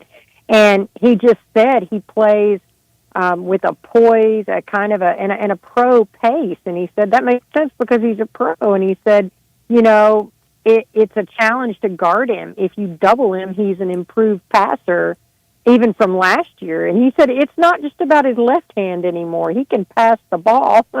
And if you don't double him, he's more than capable of getting to the free throw line or scoring. So I thought that was interesting that he indicated he thinks Broome's passing has gotten even better. And here in Memphis, we watch a lot of college hoops and a lot of pro basketball. And I've always said, when I'm watching the NBA and then I watch college basketball, I feel like it's the same game, but it feels like two totally different games. Like the NBA is just like on a different level in the way that they play the game at the college level. And then you see Auburn, and you're like, hey, you know what? Auburn kind of like they kind of look like an NBA team the way they run their stuff. Like share the basketball, get up and down the court quick. They get shots off. They're always efficient. I'm like, damn. So they scare me. But now back to the Ole Miss Rebels. Right now, Ole Miss, I mean, again, that's just, you ran into a juggernaut. It is what it is, what it is, what it is. The problem, though, is it feels pretty bad. You got Vanderbilt who dropped you. You lost to Mississippi. Like, these 3 games could spiral out of control because if anybody paid attention, Oklahoma doesn't look like the team that they were earlier in the season right now. No, they don't. One thing I think too, it's not just the players they've got on that team. I mean, Charles Barkley was courtside and said Pearl will never get out coached. Yeah, obviously, he's a little biased towards Auburn, but I mean that was a pretty. He also said Chris Beard he thinks is the best X's and O coach in all of college basketball. Well, it's interesting because Beard just said defensively, we just didn't have a defense tonight. He just said it was non-existent defense from Ole Miss, and he said it's not just the players, it's everybody in the program. But you've got to give Auburn credit. They're just so difficult to guard when they're making shots like they were at the, in the beginning of the game. They hit 5 of their first 6 threes. Yeah. I mean, it was really close the first 60 seconds, and you're like, oh, Miss, yeah, they got 4, Auburn. Oh, yeah, here we go. And then it was like rain, and then you just couldn't believe it. It's like they kick it into another gear, but the gear they're already in is a really good gear. So, yeah, it was something else to watch. So then I must confess, I clicked over every now and then to A&M and Vandy, and wow, Vandy marched into Reed Arena in College Station and got a win there. So I'm looking really smart because when Texas A&M, I think, was like 3rd in the SEC. Like everybody's like, A&M was like 7th in the country or something. I'm like, I'm telling you right now, they're about to have the most drastic fall you've ever seen. Yep. I like Buzz. They play great defense, but in college basketball, you have to score, especially in the SEC now. And bro, they can't score. No. And it's funny. Every post-game press conference that Beard is in, he is asked about the SEC. And just, about the league, the strength of the league. And, I mean, he just says we're the best league. I mean, he makes no bones about it. And he said, you saw in the non-conference the SEC had so many marquee wins. And he said, and he goes, and Ole Miss did too. Give us some credit. We beat Louisville, an NCAA tournament team at Louisville, beat BYU on a neutral floor. They're an NCAA tournament team. Beat a really good Colorado State team, sneaky NCAA tournament team, and he just said, then SEC play begins, and he said, the ultimate validation, of course, will be what happens in March, but he thinks there's 4 teams in the SEC that are favorites to be in that, 10 or 12 schools that basically have an advantage there in the tournament. I would say also you look at an Oklahoma Sooners team, which Ole Miss plays next. If you watched them last night, I mean, Oklahoma's 4-11 in conference. They have not looked good, but Jeremiah Fears is a NBA player. Jalen Moore is ridiculous. They lost to Kentucky in one of the wildest games I've seen. If you saw Oweh's shot that he made to win the game for Kentucky last night, it was unbelievable. Yes. Otega Oweh. That was like how he made that. If you also looked at his face, that was the most determined dude I've ever seen. And, Oweh played with Oklahoma, and they were talking some trash to each other last night at the free throw line and everything. Oh, my goodness. Well, speaking of last-second shots, you may have talked about it. What about that Michigan State shot? Against Maryland. Half court. They come all my goodness, in Maryland too. Like the whole crowd couldn't even make a sound. They were like, oh, I can't believe you just did that. I loved it though because Memphis beat Michigan State, so I'm like, yes. Yeah. There's the transitive property at work there. Absolutely. Yeah. So it'll be interesting. You're right, to see how Ole Miss can finish here. In these final few games, like you said. I mean, Oklahoma, to me, when you've also got Florida and Tennessee and Florida, remaining, you got to win Oklahoma. It's a must-win game. Yeah, that is a must-win game, I think. I mean, I think that they still get into the NCAA tournament if they don't. But, I mean, nobody wants to limp in to the SEC tournament losing. You don't want to be losers at 6 straight going into the SEC tournament. No, you don't. Nobody wants to see that. So that'll be a big game. And speaking of big game, the women play Dawn Staley in South Carolina tonight in Oxford. And so that's going to be a big game. Really? Man, that's going to be huge. Yeah, South Carolina's favored by 10.5, but don't count Yo and the gang out. You just, you never know. But that's a big game. So a lot of basketball going on. 8 baseball going tonight, on. By the way, people. So, and I will tell you, I don't even know this, Evie. I've been watching a lot of girl basketball. The women's game, I've been gambling on it and watching some of these games, especially on Sunday when they have all the women's games on, are better than the terrible games that they're putting on. Yes, they are. I mean, it's so funny because I used to be one of those, and I don't want anybody to get mad at me, but I just didn't grow up or hadn't watched a lot of women's basketball. Of course, once I got into this business, I did, but Ole Miss women's basketball is fun to watch. South Carolina women's basketball. I mean, I love watching USC, SEC women's. yes, Tennessee. Yes. I've seen some crazy games like that USC Indiana game when Caitlin Clark was being honored this year. USC is supposed to kill them. Indiana makes one of the crazy. I mean, that was it was nuts. The UCLA USC game. I mean, LSU watching crazy Kim Mulkey go crazy on the sideline. I love it. Yeah, isn't that the truth? And I watched a video clip of her. You may have seen it. Somebody had kind of put it together that she played and won a national championship at Louisiana Tech. I mean, I watched footage of her out there on the court playing. She was fearless. Yes, she was fearless. So Still is. Very much the same personality. That's exactly right. And then by the way, Coach Yo, I do know this. Like, if you want to be ready to go in the SEC tournament, you going to be ready after this. They got South Carolina tonight, and then in their last game, I believe, of the regular season's down in Baton Rouge against the number 7 team LSU. So you get, 6 and 7 back-to-back? Yeah. So that's not going to be easy. And, I mean, the women are on they are on ESPN tonight, the big channel. Ooh, so, Madison Scott going to show out tonight?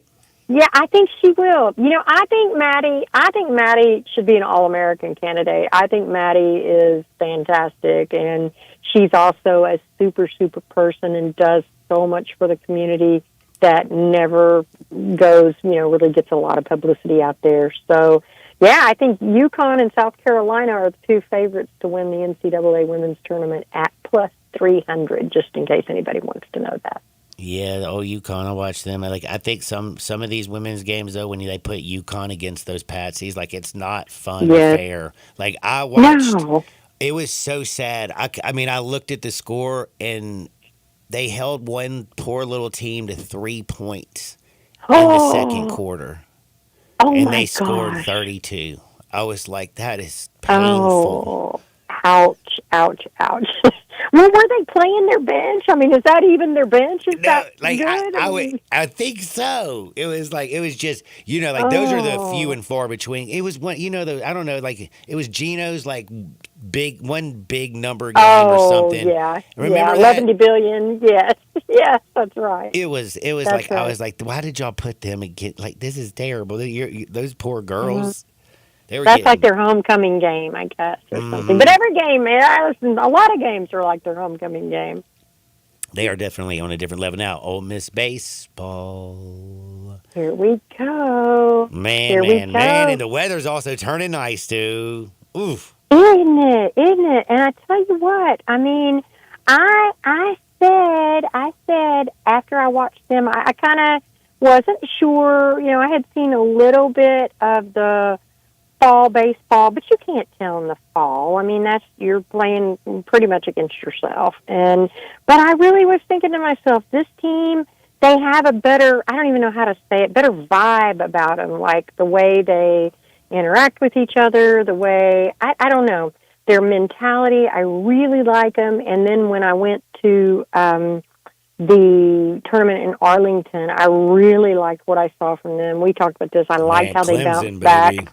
Yeah, they bounced back from that loss to Texas, that run rule game to Texas. And even, they played an Arkansas State team when they got home from that was a close game. Right there at the end. Yeah, that Utermark had to come back and win. And so, and Utermark even talked about that after the game, that those kind of games are meaningful to them because they're going to need to know they can dig down in the tank when they need to. So, Southern Miss, I mean, it was a little weird in that, I think Southern Miss had some pitching they had used this past weekend, and then they're, trying to save maybe some pitching for this coming weekend. But everybody is, everybody is. And so, but that was a big 15 game. 15 runs, though. Come on now. Yeah, 15 runs and, got some great pitching. I mean, I'm telling you, my guy Walker Hooks, keep an eye out for Walker Hooks. I really like him a lot. Hunter Elliott is, man. Hunter Elliott is looking like Hunter Elliott as a freshman, only he's a grown, even a more grown man, Hunter Elliott, right now. So full grown that's ass man. That exactly right. So, and healthy, and that's the thing that is just the best for him right now. I'm really rooting for him. I mean, right now, baseball, too. that MLB scouts better start watching, because if he gets back and he's healthy, ooh, watch out. I agree. I mean, he's just got, some of his pitches are just filthy, and they, I think, have been taking notice of that. So they've got, I think, Hunter Friday, and then Riley Maddox Saturday, and Mason Nichols Sunday. And we've seen, again, I'm really impressed with some of those other guys that have come in when they've needed them. I think Connor Spencer will end up being a good closer. Walker Hooks, and then Will McCausland, he played against Southern Miss, started, and I think went 3 2/3 innings. He's going to be a good one too. So, but yeah, Walker Hooks, our freshman from Brandon. Keep an eye on him. A lot of news, course, coming out of the SEC. We don't have time to get any of that right now with college football playoff. But I do have to say and ask you this: it used to be a football conference. Like football, basketball was kind of mid-grade. Baseball was always really damn good. You always had some of the upper echelon teams. But right now, if you look at the big three sports, I can't believe I'm saying this, but I would say baseball and basketball are fighting for the best, supremacy of everybody's league. I mean, the SEC in baseball, there's no league even close to it.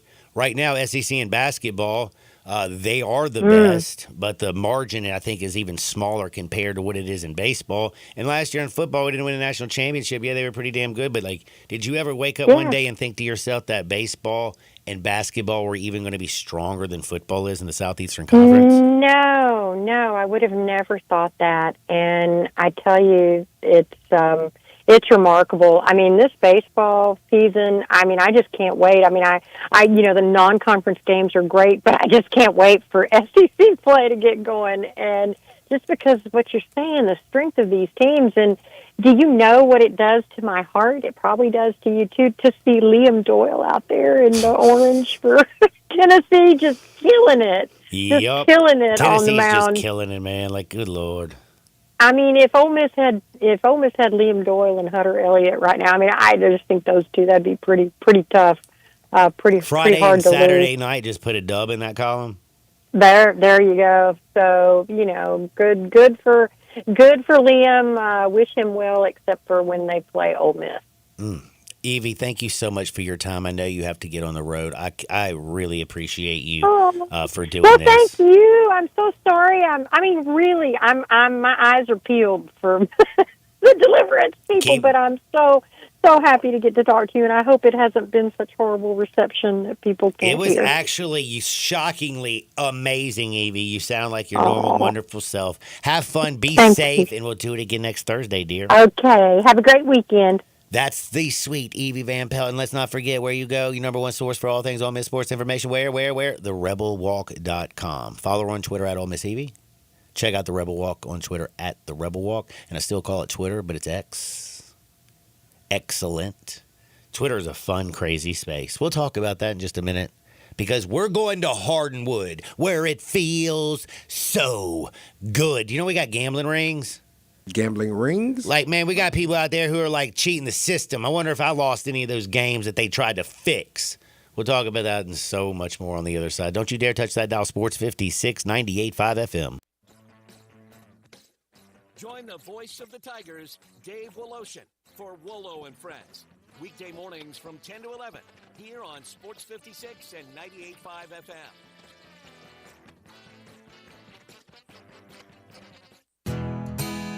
Nestled in the heart of East Memphis, located corner of Park and Cherry, is a beautiful residential neighborhood. I'm here at Town Village Audubon Park interviewing a new resident, Carolyn. Share with us why you chose Town Village. Well, if your parents or special friends need to make that big move, let me share with you my experience. It was tough for me early on, but then I discovered Town Village. I would like to highly recommend Town Village to you and your loved ones. After looking at all the amenities and meeting all the people and the staff, I was hooked. From restaurant, bistro, free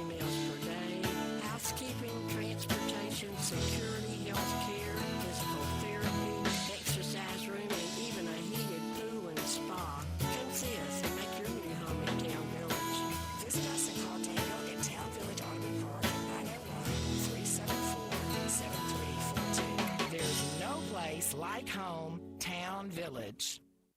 Whether you're teeing off or heading into the office or kicking back to watch the big game, Travis Matthew has you covered.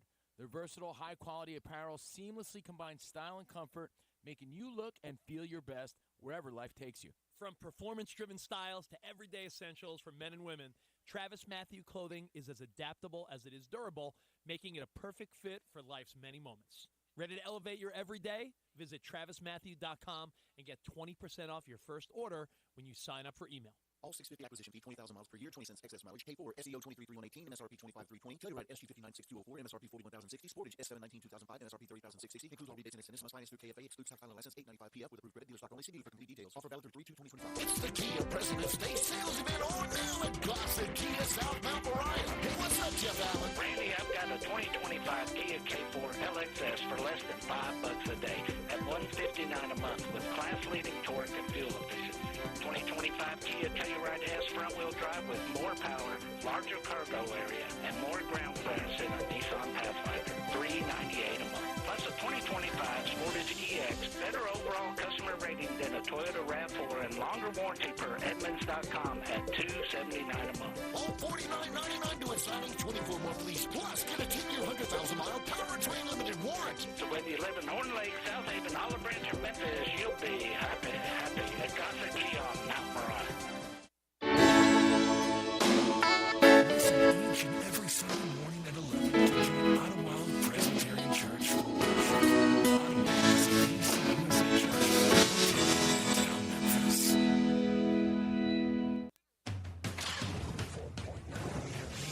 0-60, and I'm about to find out. Now back to Sports 56 Happy Hour on Sports 56 at 98.5 FM. This hour is brought to you by Tito's Vodka. And once again, Johnny Radio. Welcome back to a little Sports 56 Happy Hour. I'm your buddy Johnny Radio. It's a Thirsty Thursday brought to you by the best. That's Tito's Handmade Vodka. 48-hour Friday, however you ever want to think about it, it's the bomb. Tito's Handmade Vodka is America's favorite vodka. Did you know that? Yep. It's for a reason. Like, it was the first legal distillery in Texas, and I said legal.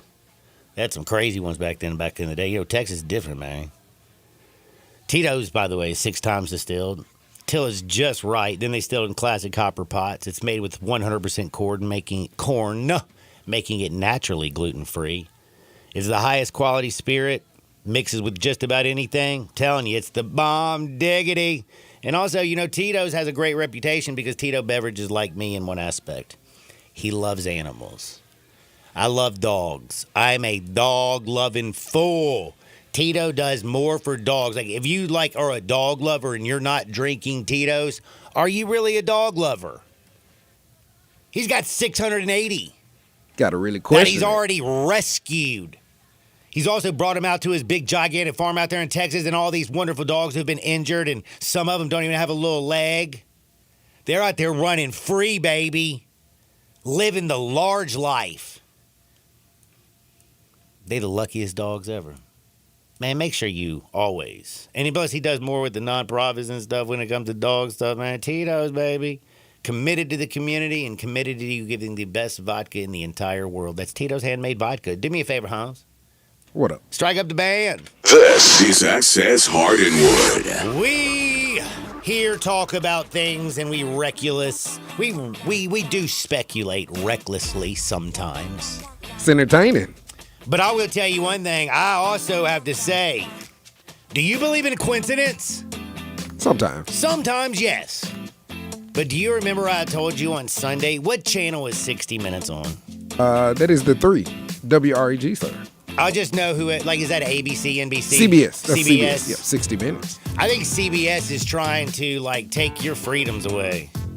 I'm starting to believe that the CBS Sunday was the start of a crazy conspiracy theory for people to give their rights in cyberbullying away. If you don't know what I'm talking about and you didn't see 60 Minutes, for some reason they talked about how free speech has become dangerous.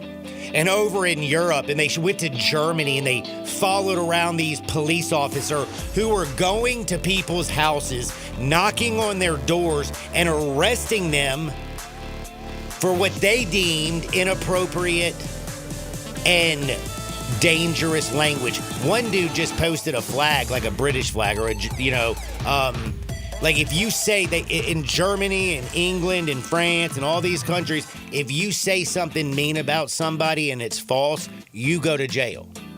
You pay a massive fine.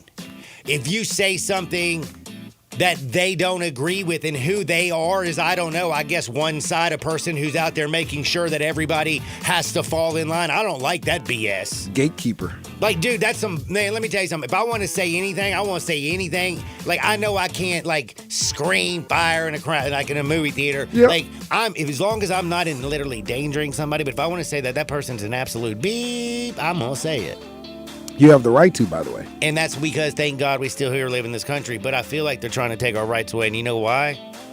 Because of now this new situation. Do you think it's a coincidence that 60 Minutes plays this on Sunday?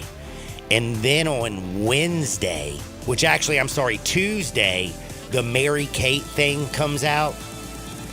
Mary Kate is a young lady at Ole Miss. Her husband, Eric Solis, is a dad.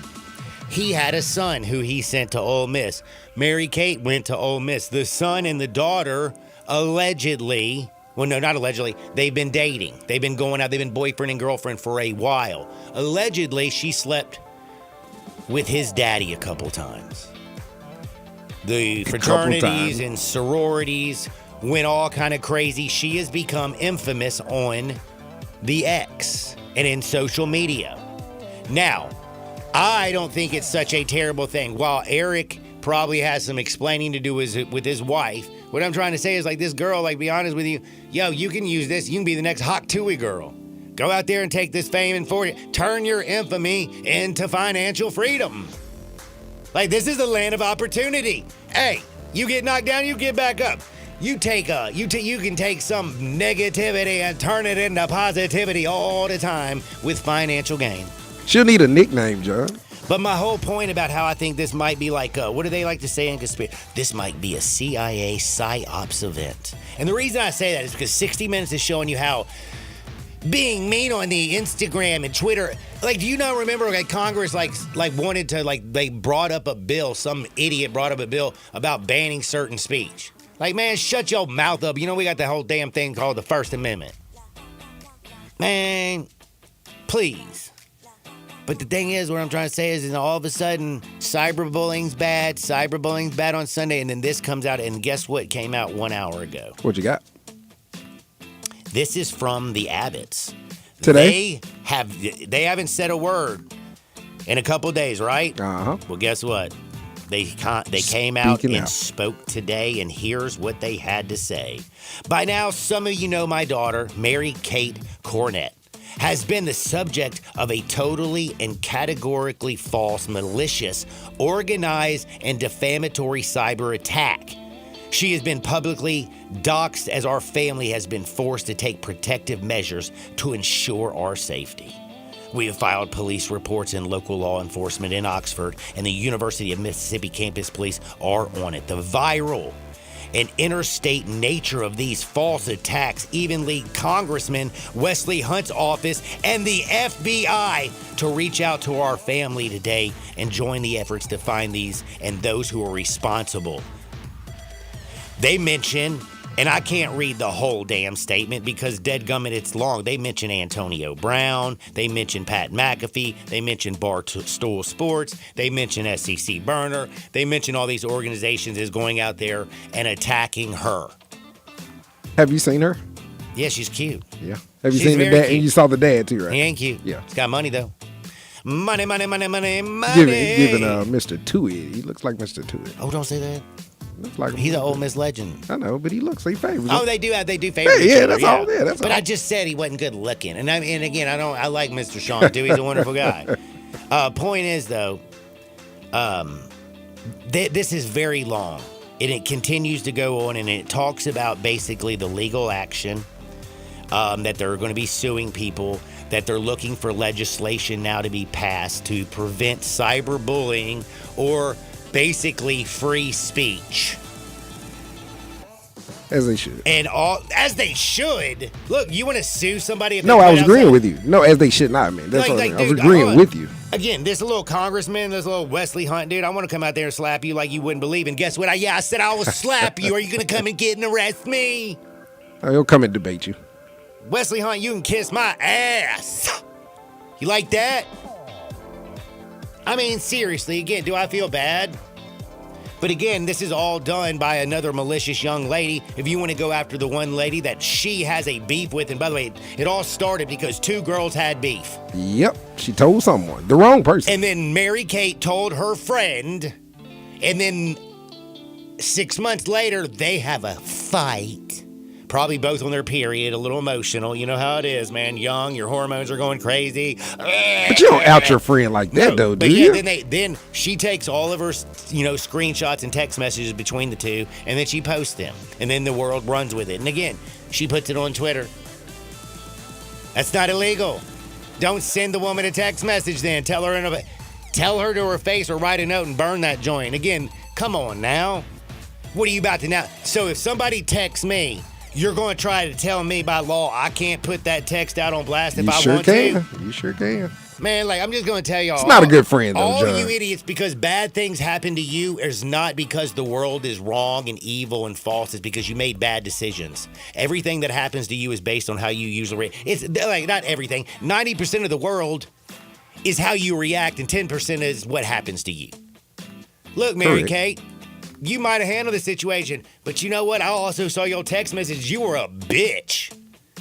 Like the things that you were saying, the effing, and by the way, both of y'all have the worst. I text terrible. I figured young people couldn't read it, right? No, I mean I figured it out, but I'm bad. Okay, I got big dumb thumbs. You know what I'm saying? This little thing on the phone. I did it. So my texts are ugly. And then for some crazy reason, I speak for a living, which is. No, they got voice. They got voice to text. That's what I was telling you. My damn thing don't know me. Thinks I'm crazy. When I say man, it doesn't know what to put. It doesn't know man. It don't know man. It don't know jack. I say man, homie. That John. I'm like yo. This it doesn't know me. It doesn't understand my English. I don't get it. Got to train your Chat GPT or something. But what I'm just seriously about trying to say here now, you can go after by the way, Cabot family. You can go after little Lily, but the FBI. We have a congressman. We're looking for legislation to prevent cyberbullying. Blah, blah, blah, blah, blah, blah, blah. Man, you know what? Guns don't kill people. People kill people. Cyberbullying, again, is coming at you because of what? Your damn decisions, woman. And nobody woke up one day, except for this other lady, because your daughter was being a bitch to another girl. And if it did all happen, or even if it didn't all happen, she and this other girl were acting childish, and they went and acted like children and took things to social media. Again, wherein lies the freaking crime here? And by the way, people out there who Barstools, who was the first person that I saw was reporting about it, and it was one of the funniest videos I've ever seen. Guy coming out there going, I don't want to do this.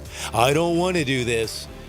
But it is the most viewed thing in the last 5 hours with million views, yada, yada, yada. And then he wanted to do it. He made it funny. And then he talks about, the whole situation about, dad doing this. I thought it was funny yesterday when I came up with, holy cow, he's a legend with his friends in the bar. He's a prisoner in his own home because his wife ain't happy. But you know what's weird about it is now he's not just a father-son relationship. They're Eskimo brothers. These are funny things. Am I going around really worried about Mary Kate? Yeah, girl, come on now. She has transferred though. Man, you know what? She's running. She's running from you're the rich and you can go from Oxford to Bela. Dude, let me tell you something, Mary Kate. You can't outrun your problems when your problem is you.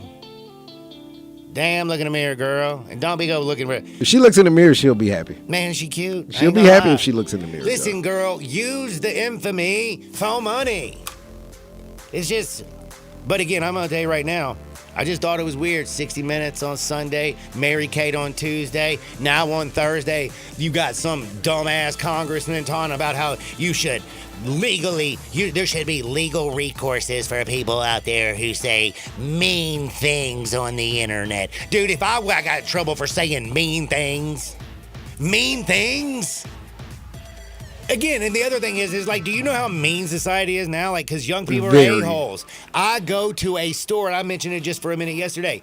Why is it so hard for you to smile or even pretend that you are nice? Like, when I go into your establishment and I pay my hard-earned money, smile at my ass. Please. Don't when I walk up to in your establishment, don't not look up at me for 10 freaking minutes because you're texting somebody, because I want to jump over, grab your phone and break it over your damn head. That makes me nuts. That's mean, John.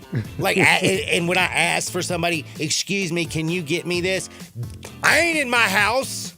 I can't just go get what I want in the back. Don't roll your damn eyes. But dude, if I want to say something, be an a-hole, and you want to be a bad employee, we ain't going to jail for it. Thank God. Nope. But man, what do you think about that whole situation? I don't know. It's the dad that I'm more or less worried about. It's like, hopefully he didn't like take advantage and flaunt money and all that stuff. By the way, one other note. Yeah. They also say that they all these people are irresponsible and making money off the suffering of others, blah, blah, blah. And they say ESPN, College Game Day, Barstool Sports, Pat McAfee, Antonio Brown, and it goes on and on and on and on. And says like all the, man, like, dude, the most alarming and personal contact information, blah, blah, blah, blah, blah, blah, blah. Thousands of harassing text. By law, guess what? You can change your number. You can't, no. You cannot open your frickin' X. It only comes in and involves you because you looking at it. But anybody can say any damn thing they want to on it. Like, it is not coming in your house and hurting you. And nobody is hunting you other than like probably if you walked in a door, I can promise you one thing, like, you know, like you're going to get a free drink. Yeah, heads will turn. Hey, I'll tell you one thing. I bet that girl never pays for a drink again. Oh, especially not in Oxford. Dude, anywhere. What are you talking about? Okay, anywhere. I get you. She walks in, 10 guys are going to end up fighting each other who can pay for the damn drink. Well, hopefully she's a senior, John, and she's about to get out of college and move on with her life. So that's what I'm hoping. I go to bars still? Yeah, she'll shake it once she's a full-blown adult, you know, out of college and all that. Maybe Playboy will come calling. Dude, OJ, man, killed 2 people, went into jail, and then was out there on the Twitterverse. Hello, Twitter world. I mean, Tanya Harding is like doing like things out there, and she like beat the brakes off of Nancy Kerrigan for a medal. Bill Clinton is still talking to folks. About Lewinsky. And he, in like the whole cigar situation, and like they like, I mean, like, bruh, like get over it. Because you know everybody's just playing their own game in their own damn head. Man, like think of some other, like Eugene Robinson, he's recovered from getting his swerve on. Trying to pay a prostitute the day of the Super Bowl. Like, hey, it's tough. You know, they lost that Super Bowl. He was the man of the year. Just got caught. Yeah. People can say what they want.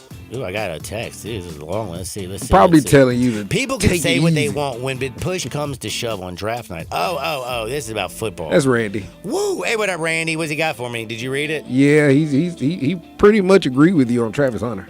It's worth it. Randy! Come on over to the dark side. Actually, I'm the side with light. What else is it? What else? Oh, yeah. Did you hear about the gambling scheme? Oh, no. You were telling us about that. What you got on that? Dude, like, this is like I like gambling. I don't know if you know that.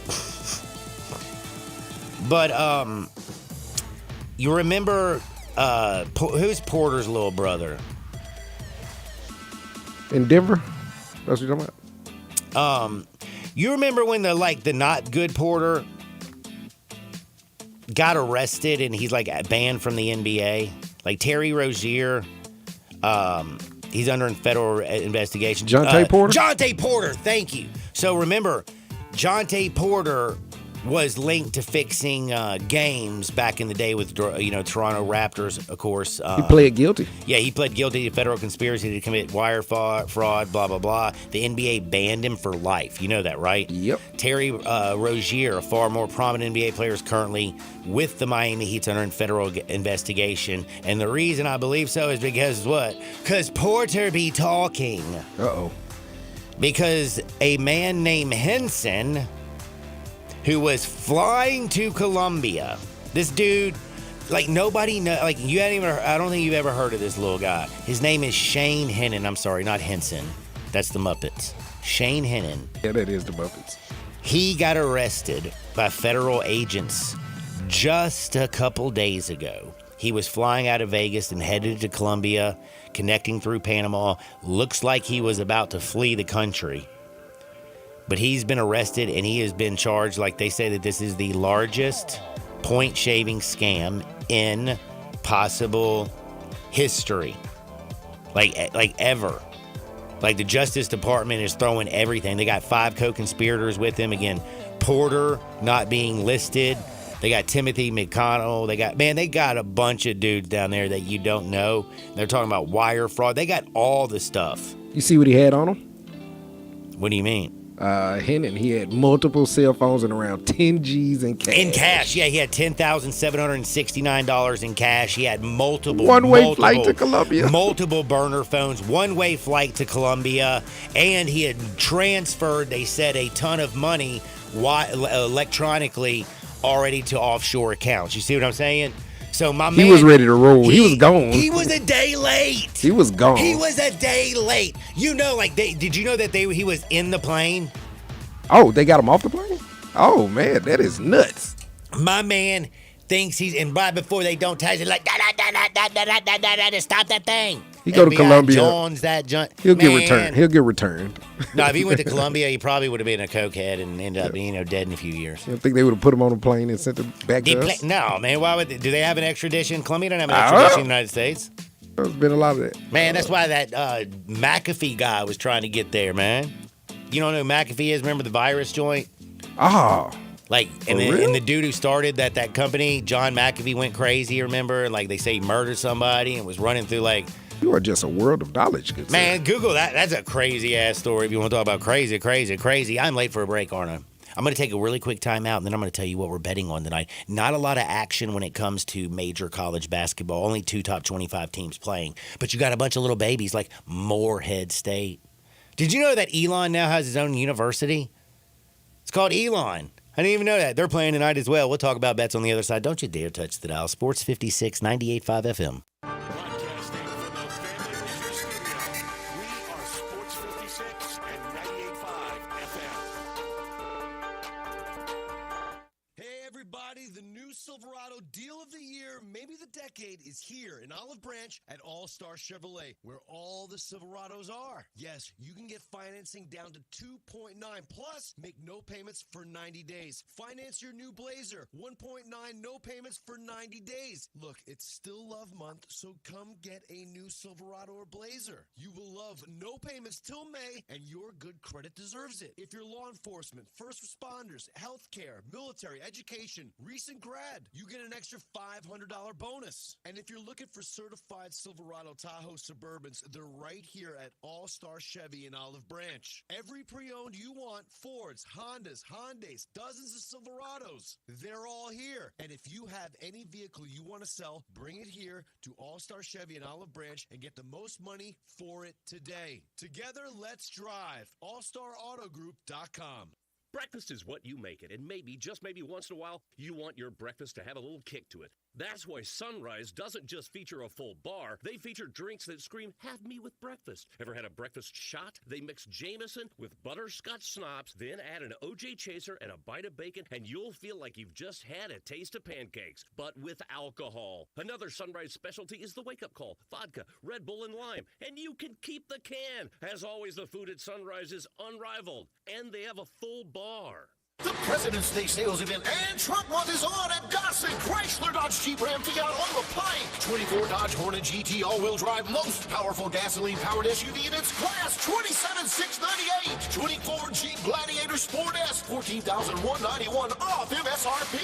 Solid front and rear axles, best-in-class ground clearance, and best-in-class 7,700 pounds towing capacity compared to the Tacoma 6,500 pounds, and the only truck with a removable roof and doors. And 25 Ram 1500 Laramie Crew Cab versus Ford F-150. Multifunction tailgate and Ram box storage system that F-150 doesn't offer. $13,319 off MSRP. So drive past the rest and come to the best. Gossett, Chrysler, Jeep, Dodge, Ram, Fiat, online. GossettMotorCars.net. If you want it, we got it at Gossett Motor Cars.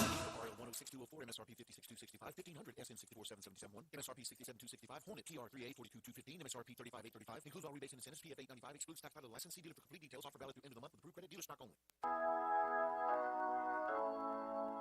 Today, I consider myself the luckiest man on the face of the earth. Now back to Sports 56 Happy Hour on Sports 56 and 98.5 FM. This hour is brought to you by Tito's Vodka. Here once again, Johnny Radio. Welcome back to a little Sports 56 Happy Hour. I'm your buddy Johnny Radio. Back for one more thing. By the way, the more Mary Kate stuff I've been mentioning, like just reminding people, I just want to remind you, like Kim Kardashian had a video with Ray J put out with her where she's like, they were having adult relations, and that's how she millions became of copies famous. too. Millions You know what I'm of copies. saying? Like their whole family show is basically stuff that embarrass you. That's how they make money. Girl, Mary Kate, jump on OnlyFans. Dude, John Bobbitt got his thing cut off and went out there and used his infamy for like making a little money. He did. Mary Kate, what are y'all just so rich that you don't need a little extra money? I get it. Then you agitate and you want to use your money and your power to do whatever you can to get back at whoever you're going at. It's called revenge. Then you got big entertainment news, John. The star of Hoosiers, Gene Hackman, passed away this How'd he morning. die? Causes are not given, but no foul play right now suspected by authorities. But he, his wife, and his dog were found in their New Mexico home. All dead? All dead, sir. Did what? Like I don't think a dog, a woman, and a man all died at the same time, and they say they all three had a damn heart attack. Right now, like that's what they're saying. gas leaking out. Holmes, don't even give me that BS. I got like 10 seconds. What do you... Gene Hackman and Hoosiers? Yes, sir. Passed away. Enemy of the state. 95 years old. Mississippi Burning. Remember that? Unforgiven. Damn. I got to get out of here, people. 1930 to you don't have to do that. You know 2025. I'm like the master at this. Oh, you already put it in, didn't you? I can make it go away, do you? Disappear, y'all. Do me a favor. That's my time. Peace.